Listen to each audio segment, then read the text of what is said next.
on a random day in August. This letter addressed to me arrives at ABC 6 News with a mailing label from the office of the Franklin County prosecutor Gary Tyack. I find claims of sexual harassment inside.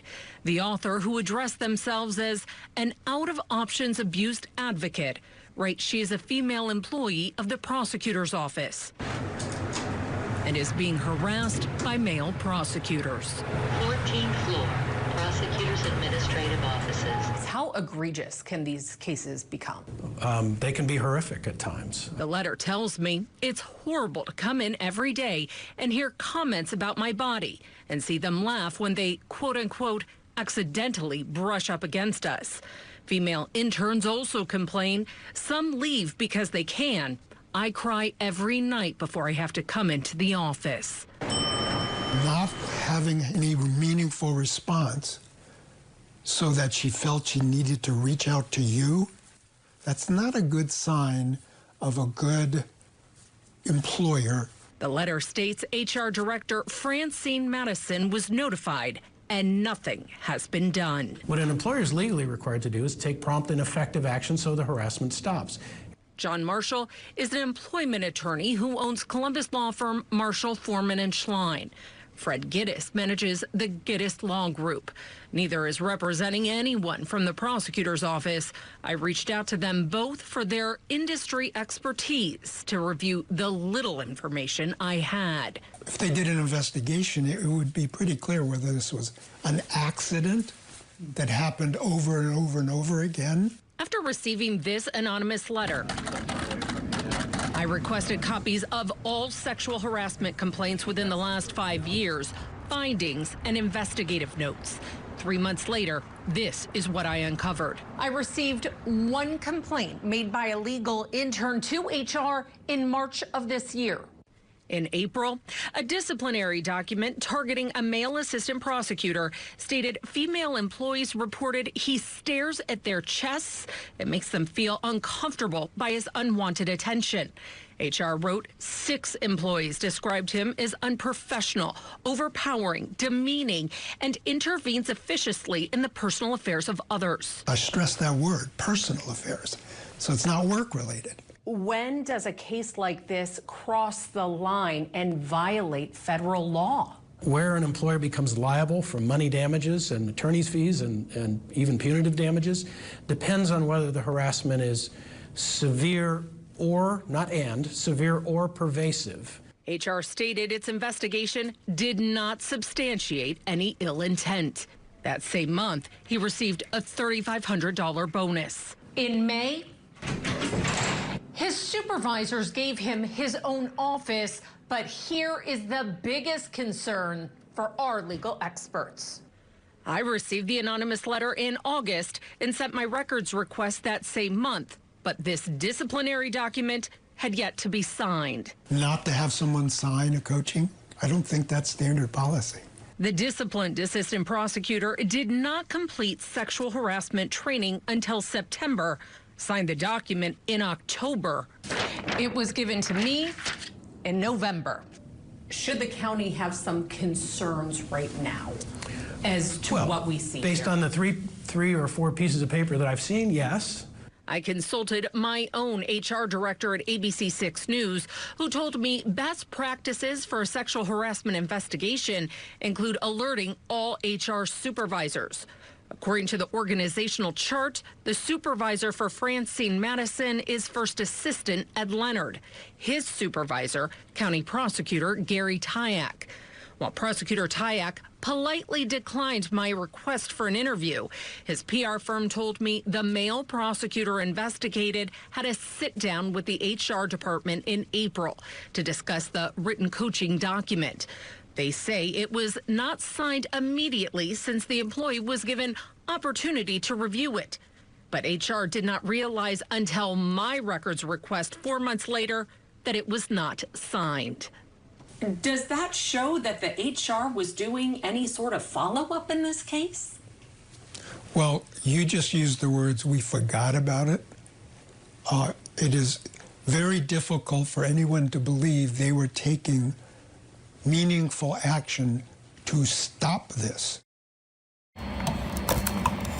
precision, programmed, and printing an idea in minutes.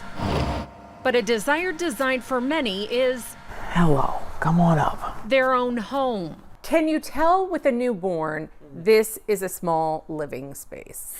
Yes. So builders are learning how to turn 3 square inches on your tabletop into 1,500 square feet. So yeah, come on in. With 3 bedrooms. Wow, this is very nice. And 2 bathrooms. We've not financed anything like that, never appraised one before. The group Sustainable Concrete Innovations completed the first printed home in Ohio this year. Why 3D print a home? And what we found is that it absolutely is a game changer. When they did this, it was a grid. Yeah. And it just kind of did the grid, but this thing they're going to get can go anywhere. They started by borrowing a printer and learning layer by layer. This is the way that the print looks when we're finished. Finding the right mixture of concrete. You don't have to paint it, so it can be left the way it is. That won't crumble in Ohio's colder climates. And now instead of a crew of 4 to 6 guys to build a house, 2 guys are printing the home. I could almost see the opposition lobbyists saying you're taking jobs away. Yeah, you know, a few people have said that. I've been in this business for over 30 years. And the reality is the jobs are already going away. And here's the difference in cost. According to these builders, a traditionally built 1,000 square foot home would ring up to about $200,000 to build due to the labor and the supplies. But due to the automation, printing that same 1,000 square foot home would ring up to about $160,000, a $40,000 difference. Good boy. Wanting savings. Good boy. And space. So you physically have to put him in the car and take him somewhere for him to get some real exercise. Absolutely. Sent this Columbus pack 3D house hunting to Wapakoneta. You took the drive. Absolutely. 90 miles away. Did you bring Grace? Absolutely. And Liam. I loved it. It's awesome. Sean Austin wants a 5-bedroom home. We need a larger space for a family. We need a yard. We need a space to let everyone be comfortable and free, you know? His wife Chanel is from Jamaica. What is normal in Jamaica? What is normal is concrete houses. We can see the baby there. They've been living in their 2-bedroom apartment. This is the main area. This is where we hang out. Longer than expected. No shake. Down. To save for a down payment. Good boy. The down payment within itself is like a wall. It's like a great wall. But even if 3D printed homes cost less to create, Our target is to try to develop more affordable housing. builders say the savings may stay with the seller. Without regulation to pass on those savings, we're relying on humanity. Yeah, and I think that that's the flawed part, really, is because we're all driven by profit. John Small believes affordability will increase with interest and demand, offering this faster printing pace. Rents are not getting any cheaper. Not by a long shot. No. Not at all. Printers predict a solution solving supply for Ohio's 270,000 housing unit gap within the next 10 years. Check this out, a time lapse of a wall going up in less than an hour. This is the second 3D printed home created by Sustainable Concrete Innovations out of Lima. They invited us to their 10-day training period with their new printer just received from the Netherlands. They call this investment a game changer. Described by realtors as a tree-lined, well-maintained community. Some of the people that live here are some of the original owners. The homeowners of Columbus's Pinecrest East Side neighborhood. We started a GoFundMe and actually got the mural done. Tell me their pride is shifting to keeping their newly price-hiked homes. They don't care about us or our homes or what we're going to do. Mine increased 84%. I'm not sure why that is. Sharon Patelis is the president of the Pinecrest Civic Association. Her property tax bill jumped by 85% last month. The value of her Westfall Avenue ranch increased by 117% in December. She called ABC6 On Your Side problem solvers to ask if we could meet with her neighbors. How many of you saw your property values increase? 20 of them came out. They can't afford this. For our 3 p.m. interview. Raise your hand if you saw your property taxes go up. I've been in my house since 1960. I'm not going to sell it. It's one of those that have never been upgraded. William Knopick lives along Harlow Road and saw his home value increase by 113%. That created an 82% jump to his property taxes this year. And on a landlocked, undeveloped parcel behind his home, a value jump of more than 2,300%. Again, the property tax here increased for Knopick by more than 2,000%. But if they don't put down the taxes back to where they were, they can have it. At this That's point, over 2,000%, not 200. Behind William sits Judy Tenzos. The snapshot of her home on Yearling, a 330% hike in property value and 267% jump in property tax. And at 64, I have to go get a second job just to pay taxes on a house. have you already gotten that second job? Yeah. What are you doing? I'm working in a restaurant because that's the only thing I can do right now because the taxes are going to shoot up so high. So what's the end game? They come take the house at some point after you lived in it for 20, 30 years because you can't pay the taxes? That's insane. And this is what many neighbors here are starting to believe.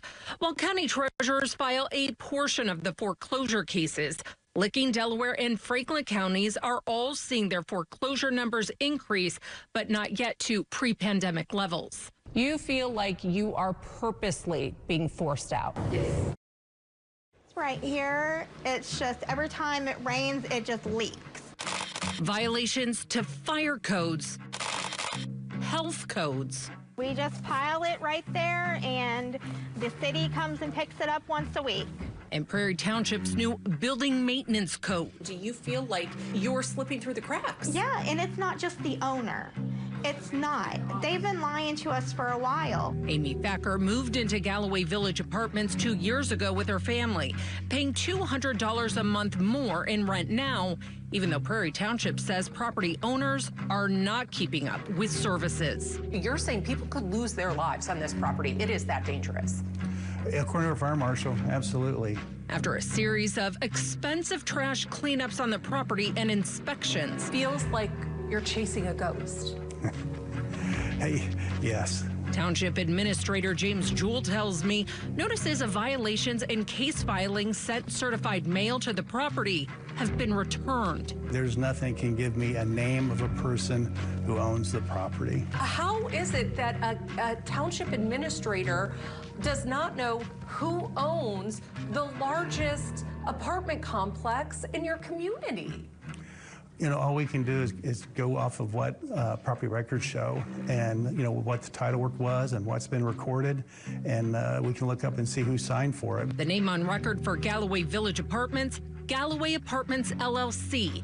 A statutory agent is listed with the state who is not the actual owner. And why are they using so many LLCs? Good question. Last year, we met State Senator Bill Blessing in his district near Cincinnati. He told us one single corporation owned close to 4,000 residential properties in Hamilton County under 90 different LLCs. To give the appearance of, wow, this is a bunch of smaller businesses, not one large corporate titan. However, bills requiring more transparency to close the LLC loophole remain in committee. Our zoning department has just been jumping through so many hoops trying to track down who the actual owner is. Prairie Township did take Galloway Apartments LLC to court last year and won. While the property reps paid the $3,000 in fines, Jewell tells me no additional repairs to the property were made. Continuing cases regarding the violations to fire code could mean more fines of thousands of dollars per day. These fines, if they're not paid, someone could be arrested for it. But we would have no idea who to arrest for not paying the fines that were levied against them.